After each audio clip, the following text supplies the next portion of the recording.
A very good morning to all the participants of this webinar from DTRTI Lucknow. I am Arvind Mishra, Deputy Director, and today we are continuing with our studies of the Black Money Act. We are starting with Section 27 as we finished Section 26 in the last session. And Section 27 says amendment of assessment on appeal. And where as a result of an appeal under Section 15 or Section 18, any change is made in the assessment of a body of individuals or an AOP, किसी भी appeal के result से जो या तो section 15 या section 18 में की गई हो, जो यानी कि सेक्शन 15 यानी CIT appeals and section 18 tribunal, कोई भी बदलाव अगर किया जाता है बॉडी ऑफ इंडिविजुअल्स के असेसमेंट में या AOP के असेसमेंट में इस एक्ट के तहत, और an order for new assessment of a body of individuals और एन AOP इज मेड, या एक नए असेसमेंट का ऑर्डर अगर BOI या AOP के केस में किया जाता है, द कमिश्नर अपील्स और the appellate tribunal as the case may be shall pass an order authorizing the assessing officer. तो उस केस में कमिश्नर अपील्स और या फिर appellate tribunal को एक ऑर्डर पास करना है जिसमें वो असेसिंग ऑफिसर को ऑथराइज करेंगे कि या तो वो उसको असेसमेंट को अमेंड कर दें या एक फ्रेश असेसमेंट कर दें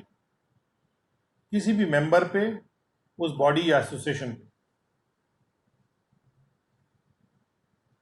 कि कहने मतलब ये कि अपील में जब भी ट्राइब्यूनल या CIT अपील्स ये डिसाइड करते हैं कि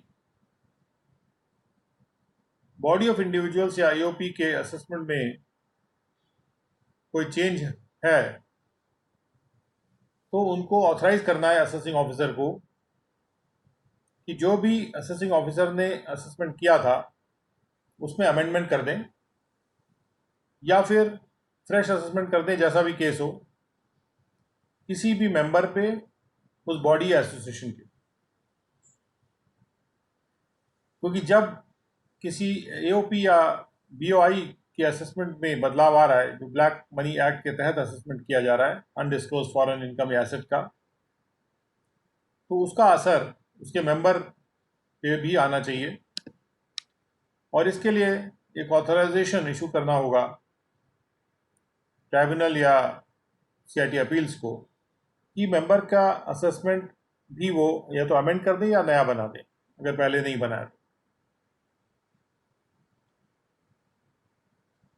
जिससे कि साथ साथ जैसे इफेक्ट आता है AOP या BOI के ऑर्डर में, उसी के साथ साथ उसके जो मेंबर्स पर भी असर उसके साथ साथ ही आ जाए, उसी ऑर्डर से निकलता हुआ असर आ जाए, और ऐसा ना हो कि किसी केस में मेंबर पर जो असर आना था वो छूट जाए। अब आते हैं सेक्शन 28 पे, exclusion of the time taken for obtaining copy. In computing the period of limitation prescribed for an appeal under this Act, the day on which the notice of the order was served upon the assessee without serving a copy of the order, the time taken for obtaining a copy of such order shall be excluded. जब कभी order का notice या order का intimation assessee को दे दिया जाता है कि आपके केस में ऑर्डर हो गया है, लेकिन ऑर्डर उनको प्रोवाइड नहीं किया जाता, तो जब उनको प्रोवाइड किया जाएगा ऑर्डर, वहां से लिमिटेशन का टाइम शुरू होगा अपील फाइल करने की, और वो जो समय है जब नोटिस दिया गया और जब कॉपी मिली, वो टाइम एक्सक्लूड कर दिया जाएगा ये कैलकुलेट करने में कि अपील कब टाइम लिमिटेशन से बाधित होती है, यानी कब वो टाइम बार होती है। अब आते हैं सेक्शन 29 पे, filing of appeal bye tax authority. Tax authority जब अपील फाइल करती है उसके बारे में प्रोविजन है। अपील असेसी भी फाइल कर सकता है, टैक्स अथॉरिटी भी फाइल कर सकती है। तो जब टैक्स अथॉरिटी फाइल करती है तब उसके बारे में ये प्रावधान है। And Section 29(1) says the board may from time to time issue orders, instructions, and or directions to other tax authorities fixing such monetary limits as it may deem fit for the purpose of regulating the filing of appeal by any tax authority under this chapter. एक legal आधार दिया जा रहा है कि जब भी board कोई monetary limits fix करता है कि इतने से ऊपर के मैटर पे अपील फाइल नहीं होगी, तो उसको लीगल आधार देते हुए ये सेक्शन बनाया गया है। क्योंकि जब इनकम टैक्स एक्ट के केस में जब इस तरह की मॉनेटरी लिमिट सर्कुलर के द्वारा तय की गई थी, तो कई बार ऐसा भी होता था कि अगर उन मॉनेटरी लिमिट्स का पालन नहीं किया जाता था तो कोर्ट्स को खुद इंटरवीन करके डिपार्टमेंट को मजबूर करना पड़ता था कि उनको अपने मॉनेटरी लिमिट्स पर अडिग रहना होगा, और बाद में फिर कोर्ट्स मॉनेटरी लिमिट से ऊपर के जो नीचे के केसेस थे उनको खारिज करने लगे थे, लेकिन उसके लिए कुछ समय लग गया क्योंकि इस तरह का प्रावधान इनकम टैक्स एक्ट में नहीं था। अब ब्लैक मनी एक्ट में ये प्रावधान इसीलिए कर दिया गया है कि अगर मॉनेटरी लिमिट्स बोर्ड जो है उसको ये पावर है कि वो ऑर्डर, इंस्ट्रक्शन या डायरेक्शन दे सकता है दूसरी टैक्स अथॉरिटीज को, दूसरी टैक्स अथॉरिटीज यानी बोर्ड के अलावा जो टैक्स अथॉरिटीज हैं,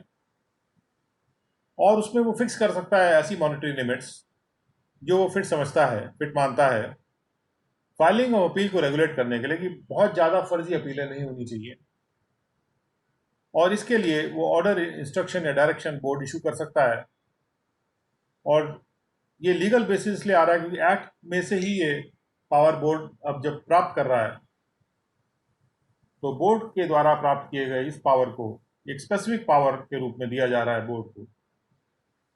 जनरल पावर से हटा के। जनरल पावर तो बोर्ड के पास है ही है, कुछ भी रेगुलेट करने के लिए वो ऑर्डर इशू कर सकता है। Now 29(2) says that where in pursuance of the order, instructions or directions issued under subsection 1, a tax authority has not filed an appeal on any issue in the case of an assessee for any financial year, it shall not preclude such authority from filing an appeal on the same issue in the case of the same assessee for any other financial year or any other assessee for the same or any other financial year. अगर किसी एक साल में किसी एक assessee के लिए tax authority subsection 1 के ऑर्डर, इंस्ट्रक्शन या डायरेक्शन के आधार पे अपील नहीं फाइल करती है, तो इससे वो जो टैक्स अथॉरिटी है वो बाधित नहीं होती है कि वो उसी असेसी के केस में किसी और फाइनेंशियल ईयर के लिए भी अपील फाइल नहीं करेगी। हो सकता है कि दूसरे फाइनेंशियल ईयर में मॉनेटरी लिमिट से ज़्यादा का मैटर हो, तो वहाँ पे अपील फाइल हो सकती है, या किसी और असेसी के लिए उसी साल के लिए या किसी और फाइनेंशियल ईयर के लिए अपील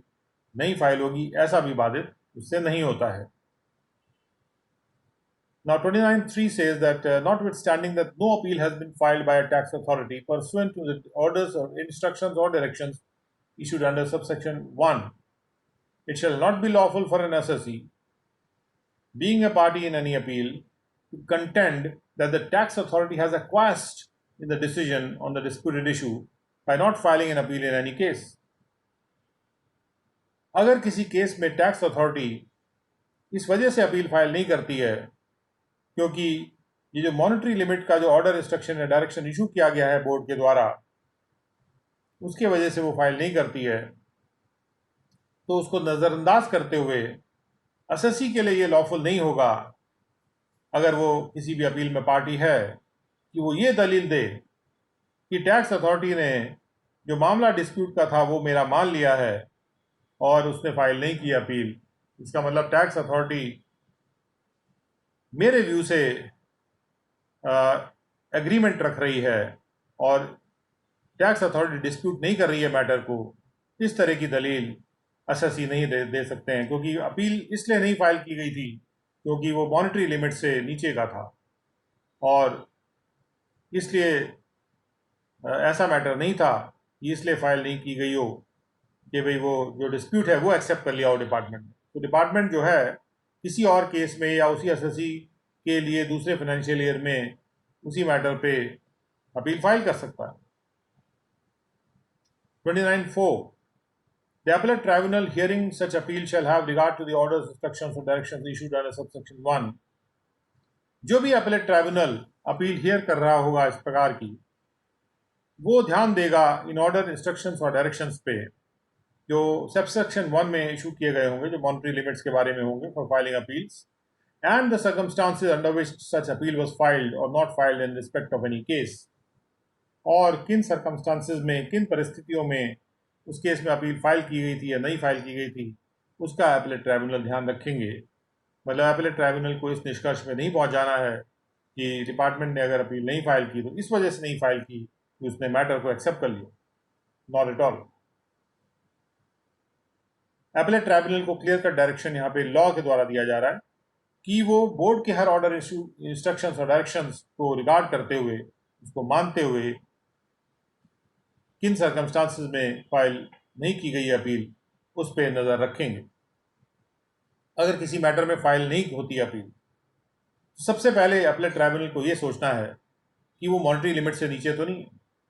अगर वो मॉनिटरी लिमिट से नीचे है तो अपीलेट ट्राइब्यूनल को ये मान के नहीं चलना कि उस मामले के डिस्प्यूट में डिपार्टमेंट ने एक्वायस कर लिया, यानी एग्री कर लिया है, उसको एक्सेप्ट कर लिया, स्वीकार कर लिया है। Now 29(5) says that every order, instruction or direction which has been issued by the board fixing the monetary limits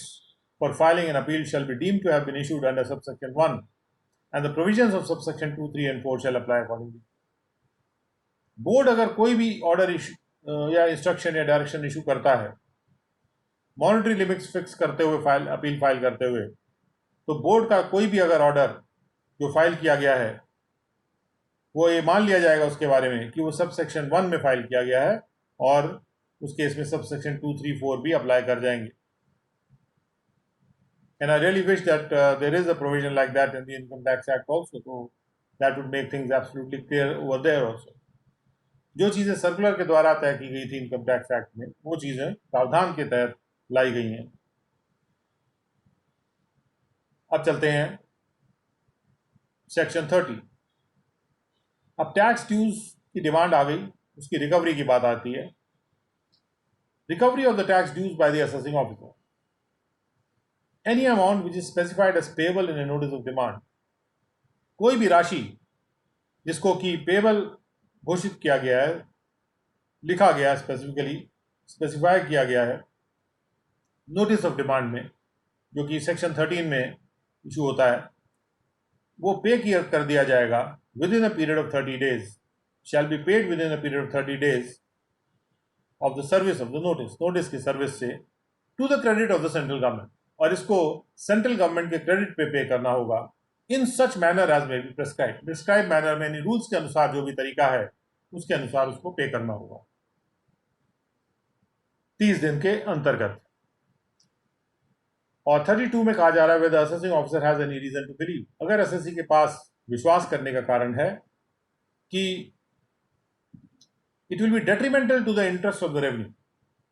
revenue के लिए, कि रेवेन्यू के इंटरेस्ट के लिए डेट्रीमेंटल होगा। कहीं कहीं जगह शब्द इस्तेमाल किया गया it will prejudice the interest of the revenue, कहीं कहीं शब्द इस्तेमाल किया गया detrimental to the interest of the revenue. तो डेट्रीमेंटल का शब्द ये होता है कि डेट्री का मतलब होता है छोटे छोटे कंकड़, किसी बड़ी सी बिल्डिंग को कंकड़ित कर दिया जाए, तोड़ के छोटी छोटी धूल जैसे कण जिसके बना दिए जाएं, यानी उसको डेट्रीमेंट कर दिया गया,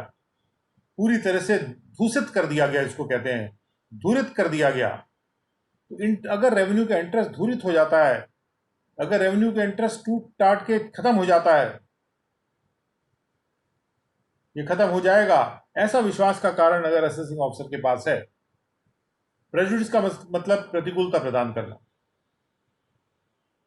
थोड़ा सा भी कमी आ जाती है तो प्रतिकूलता आप कह सकते हैं, डेट्रीमेंटल का पूरी तरह से खत्म कर देना। When the assessing officer, where the assessing officer has any reason to believe कि ये डेट्रीमेंटल होगा रेवेन्यू के इंटरेस्ट के लिए, अगर 30 दिन का समय जो रेफर किया गया सबसेक्शन 1 में अलाउ किया जाता है, if the period of 30 days refer to in subsection 1 is allowed, तो वो प्रीवियस अप्रूवल लेके ज्वाइंट कमिश्नर का वो रिड्यूस कर सकते हैं ऐसे पीरियड को जैसा वो फिट समझते हैं, and he may with the previous approval of the joint commissioner reduce such period as he deems fit। इस तरह के प्रावधान इनकम टैक्स एक्ट में भी हैं। The assessing officer may, on an application made by the assessee, this is 33, before the expiry of a period of 30 days or the period reduced under subsection 2 or during the pendency of appeal with the Commissioner of Appeals, extend the time for payment or allow payment by installments subject to such conditions as he may think fit to impose in the circumstances of the case. Assessing officer को power दिया गया है कि यदि उनको कोई application की जाती है एसएससी के द्वारा या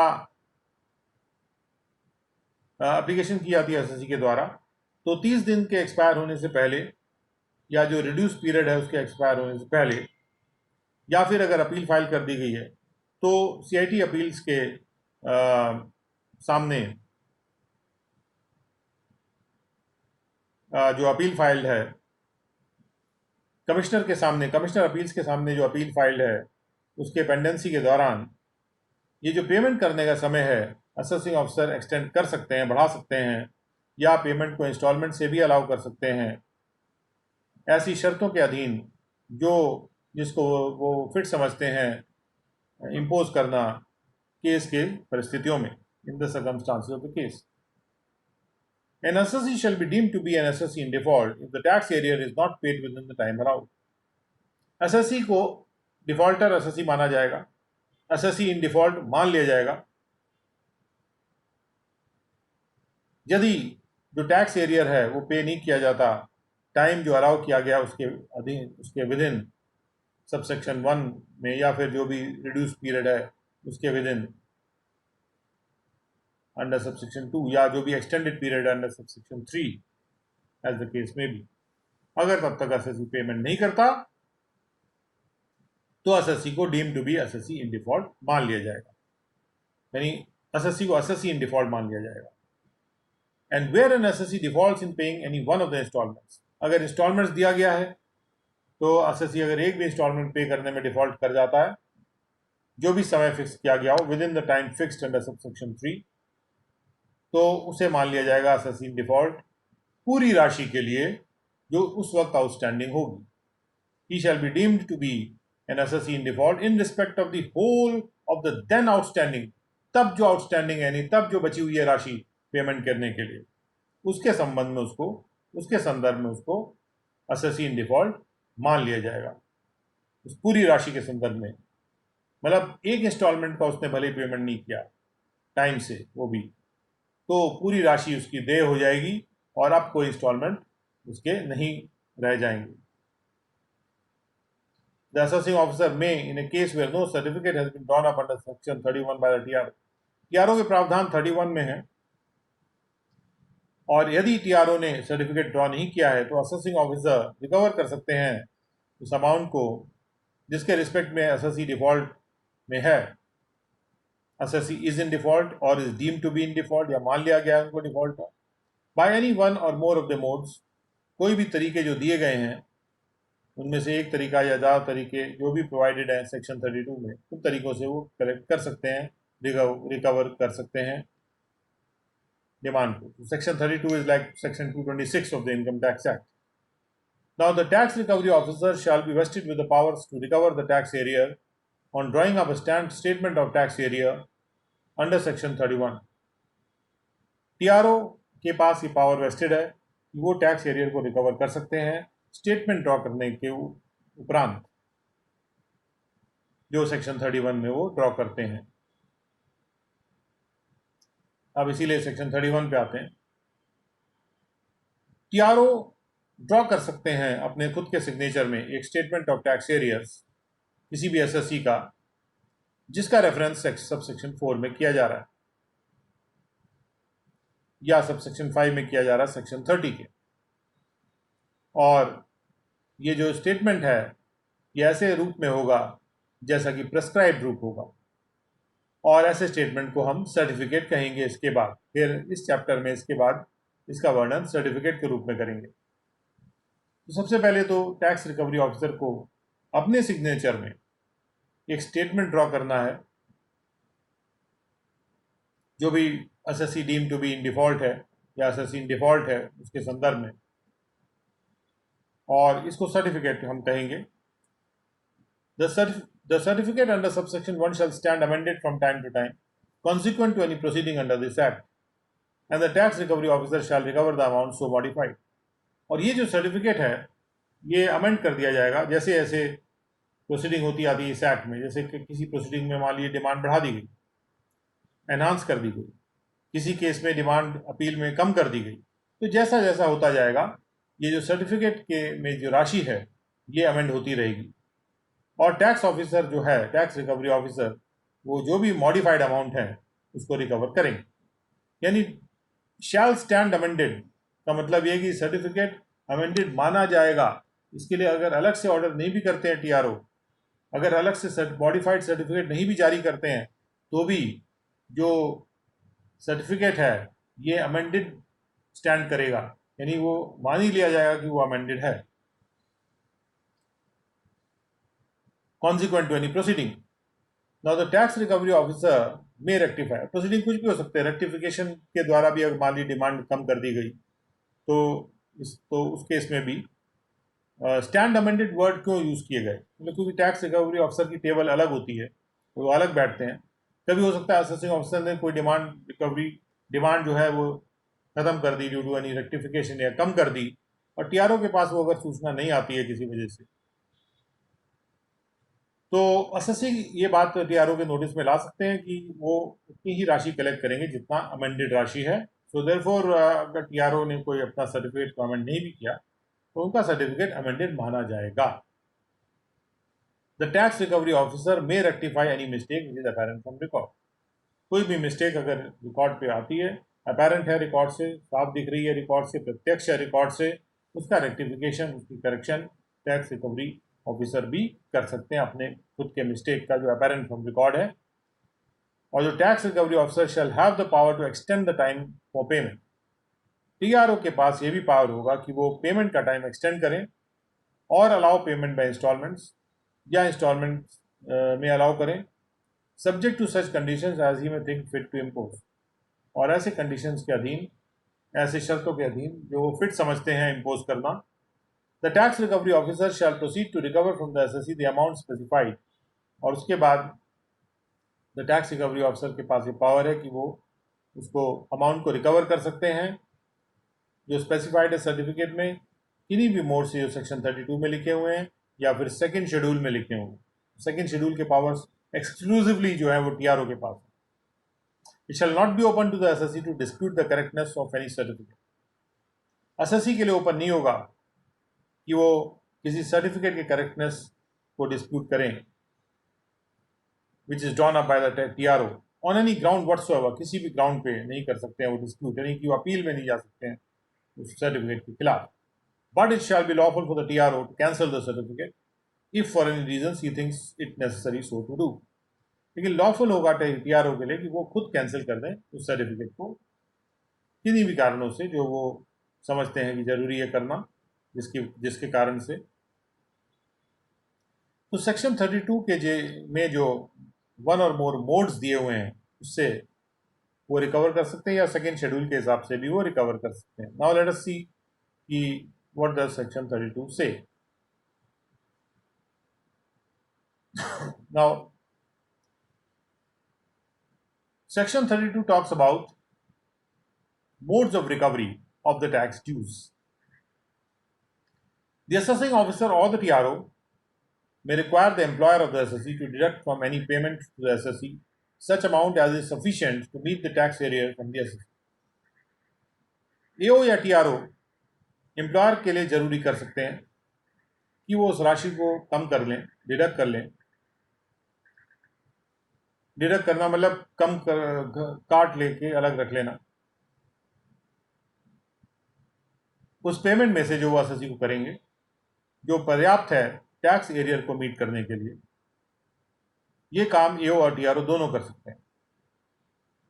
upon requisition under subsection 1 the employer shell comply with the requisition. अगर ये रिक्विजिशन आती है तो एम्प्लॉयर को कंप्लाई करना है। And shall pay the some so deducted, और उस राशि को जिस प्रकार से डिडक्ट की गई है उसको पे करेंगे to the credit of the central government, central government के क्रेडिट पे करेंगे। In such manner as may be prescribed, और इस प्रकार से वो पे करेंगे जो कि प्रेस्क्राइब मैनर होगा। नाउ 32(3) में कहा जा रहा है कि any part of the salary which is exempt from attachment in execution of a decree of a civil code under section 60 of the code of civil procedure shall be exempt from any requisition made under subsection 1. कोई भी राशि जो कि exempt है, कि जैसे एक minimum राशि एग्जाम कर दी जाती है कि आदमी की जीविका चलती रहे, तो सेक्शन 60 के तहत जो भी राशि जो सिविल कोड के ऑर्डर से जो सैलरी से काटी जाती है, अगर उसमें कोई एग्जाम्शन है तो वही एग्जाम्शन जो है यहाँ पर भी अप्लाई करेगा. तो सबसेक्शन 1, 2 और 3 basically they are about the salary, attaching of the salary. Now 4 में कहा जा रहा है assessing officer of the tax recovery officer may by notice in writing require any debtor of the assessee to pay such amount not exceeding the amount of debt as is sufficient to meet the tax arrear of the assessee. Writing में notice देके किसी भी debtor के लिए जरूरी किया जा सकता है एओ या टीआरओ के द्वारा कि वो ऐसी राशि पे करें जो कि डेट से ज्यादा ना हो और जो पर्याप्त हो टैक्स एरियर को मीट करने के लिए. डेटर से भी अटैच किया जा सकता है डेट को. Upon receipt of the notice, जब सबसेक्शन 4 में नोटिस मिल जाएगा डेटर को, तो डेटर को कंप्लाई करना है उस रिक्वेजिशन के साथ. The debtor shall comply with the requisition and shall pay the sum, और वो राशि पे कर देगा to the credit of the central government in such manner as may be prescribe. जो भी प्रेस्क्राइब तरीका है टैक्स पेमेंट का, उस तरह से वो पे कर देगा विद इन द टाइम, समय जो है उसके अंतर्गत, not being before the debt becomes due to the assessee. लेकिन अगर डेट ड्यू नहीं हुई है एसएससी को, उसके पहले नहीं करेगा पे, ड्यू होने के बाद ही पे करेगा, विच is specified in the notice. जो भी राशि नोटिस में स्पेसिफाइड है, अगर वो डेट है तो पे करेगा. Now so 4 and 5 are about attaching the debt. Then 32(6) says the copy of the notice issued under subsection 4 shall be forwarded to the, जो भी नोटिस इशू किया जा रहा है सबसेक्शन 4 में डेटर को, तो वो उसकी कॉपी एसएससी को फॉरवर्ड कर दी जाएगी at his last address known. जो भी उसका पिछला नोन एड्रेस है वहां पे भेज दी जाएगी. असेसिंग ऑफिसर जो जानते हैं एड्रेस पिछला लास्ट, और द टीआरओ या टीआरओ जानते हैं जो भी एड्रेस. और अगर कोई जॉइंट अकाउंट है तो सभी जॉइंट होल्डर से उस अकाउंट के हैं, उनके जो भी लास्ट एड्रेस नोन थे असेसिंग ऑफिसर या टीआरओ को, वहां पे वो नोटिस भेज दिया जाएगा.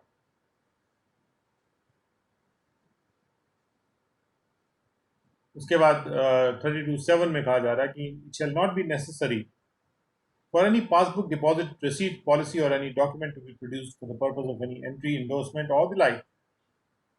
being made before payment is made, notwithstanding any rule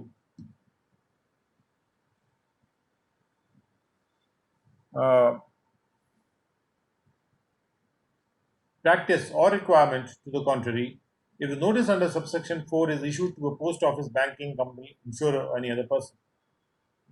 अगर ये जो डेटर वाला नोटिस है किसी पोस्ट ऑफिस, बैंकिंग कंपनी यानी बैंक, इंश्योरर, इंश्योरेंस कंपनी या किसी और पर्सन को भेजा जाता है, तो डिपार्टमेंट के लिए जरूरी नहीं है, या टीआरओ या ईओ के लिए जरूरी नहीं है कि वो कोई भी पासबुक, डिपॉजिट, रिसीट, पॉलिसी या कोई डॉक्यूमेंट प्रोड्यूस करें एंट्री करने के लिए, एंडोर्समेंट करने के लिए, ऐसी तरह की कोई चीज़ करने के लिए पेमेंट करने से पहले. क्योंकि ये रिक्वायरमेंट नॉर्मली एसएससीज के लिए हो सकता है, क्लाइंट्स के लिए हो सकता है, जो डिपॉजिटर्स हैं उनके लिए हो सकता है, लेकिन ये रिक्वायरमेंट गवर्नमेंट के लिए नहीं हो सकता. यदि उस व्यक्ति का कोई भी डेट उनके पास है जो ड्यू हो गई है पेमेंट के लिए, तो देना ही पड़ेगा.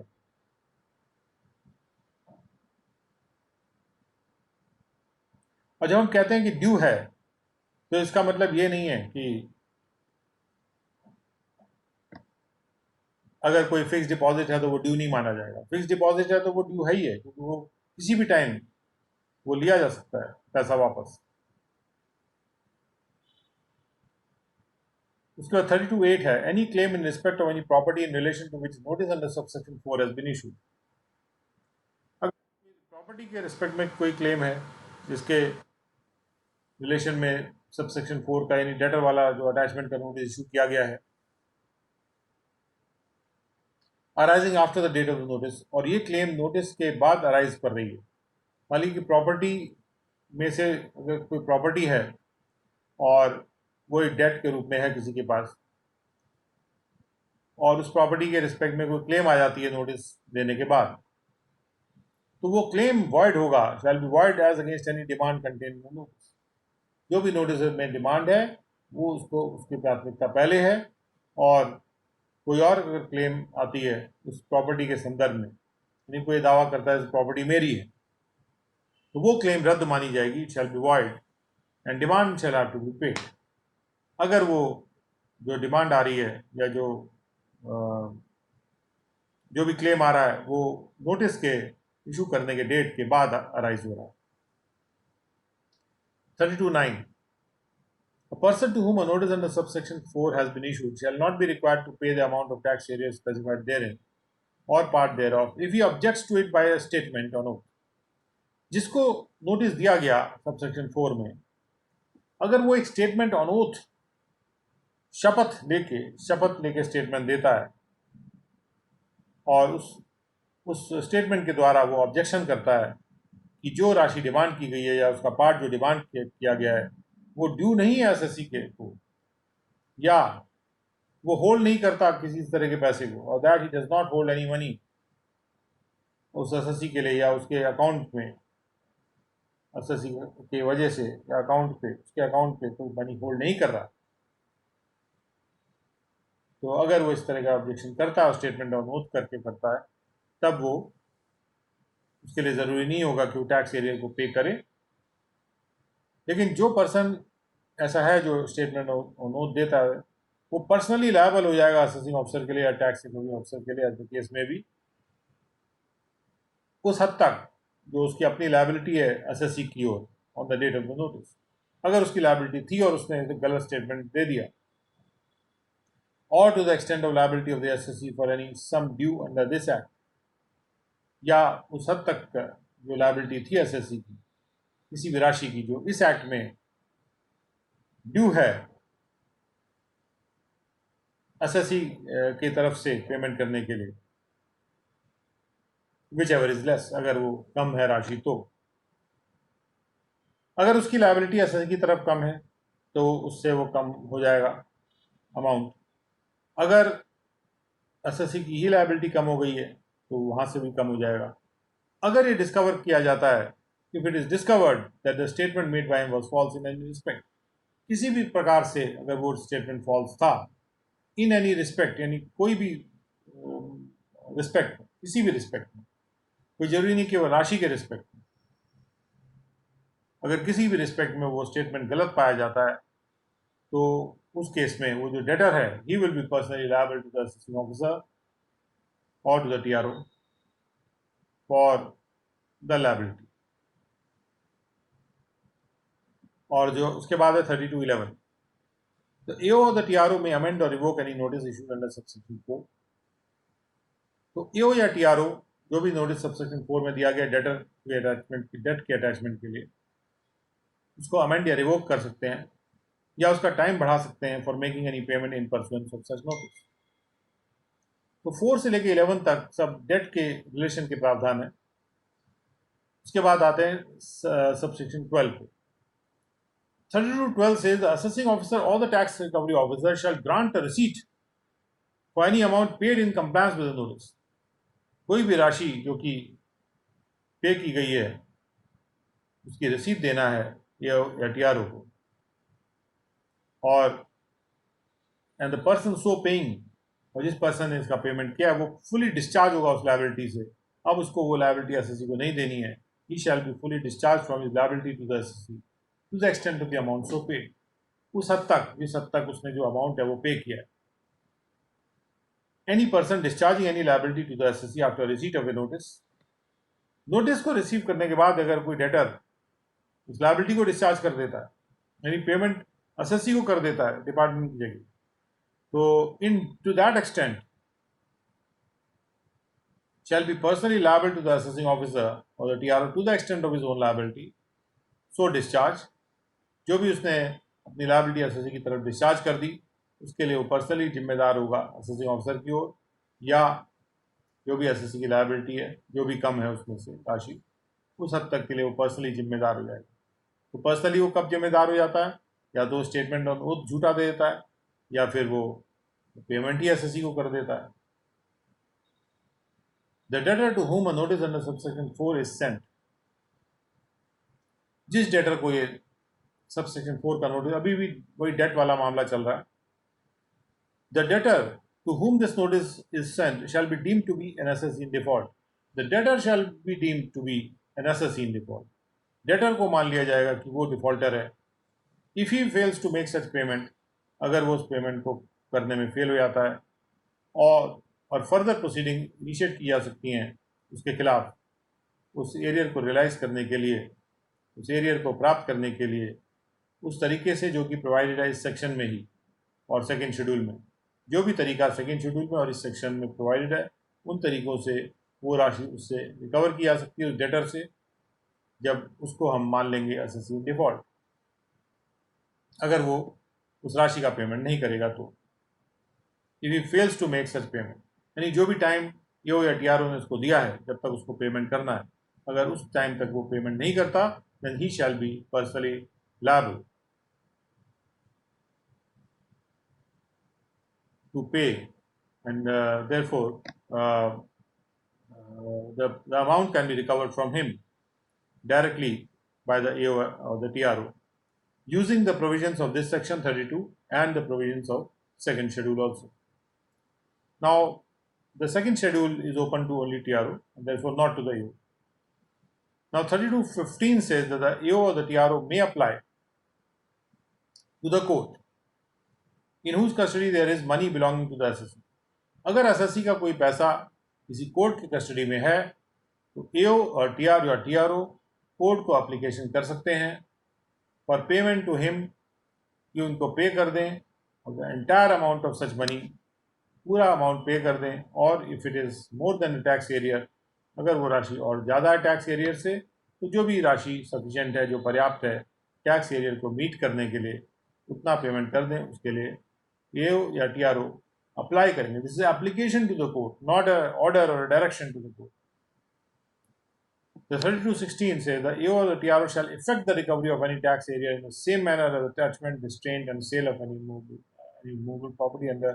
second schedule to the income tax if he is so authorized by the PCCIT or the CCIT or the PCIT or the CIT by children of special order. AO या TRO को 32(16) के तहत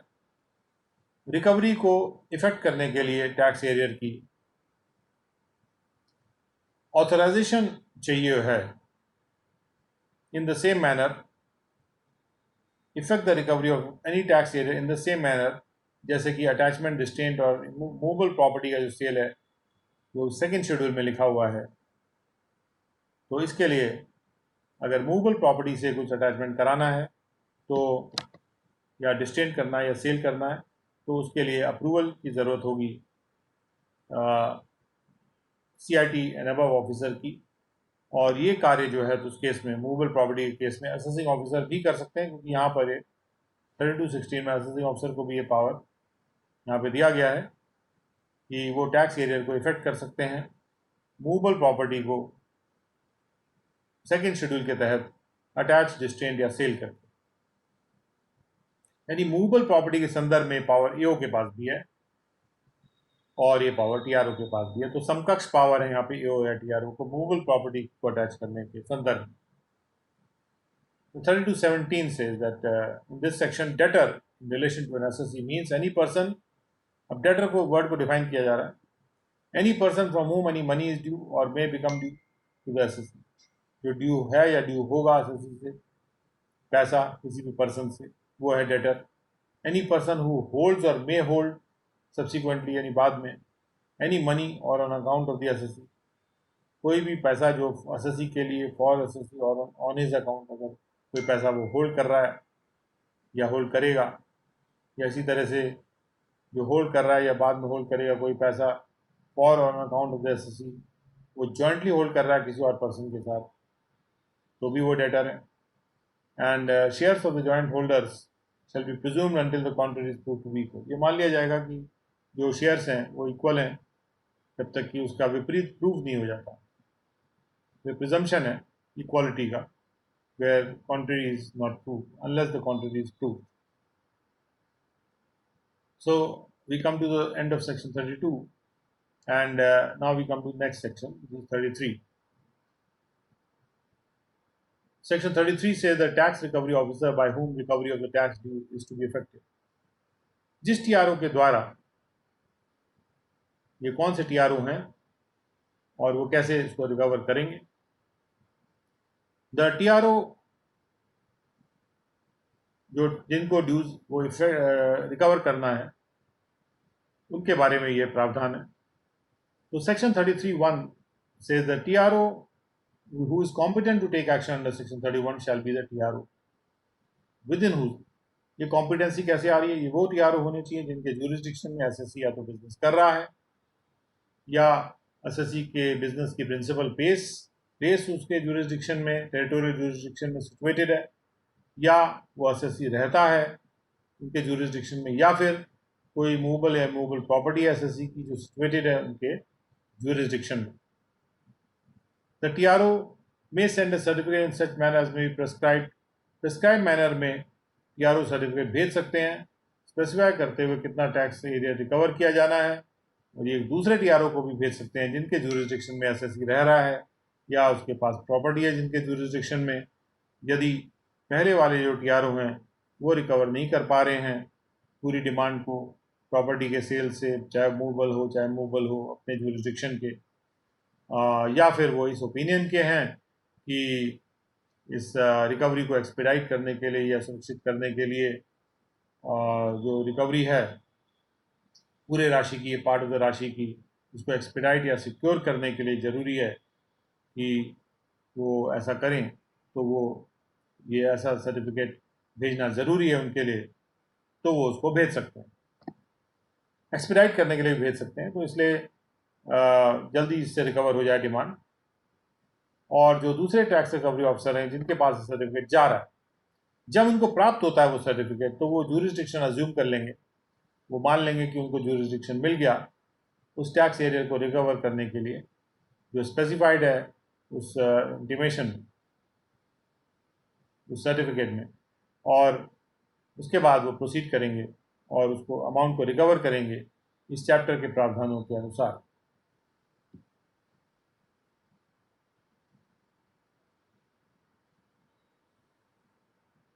So we have come up to section 33,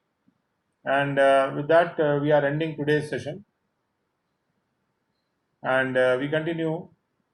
tomorrow again with the Black Money Act from section 34 onwards.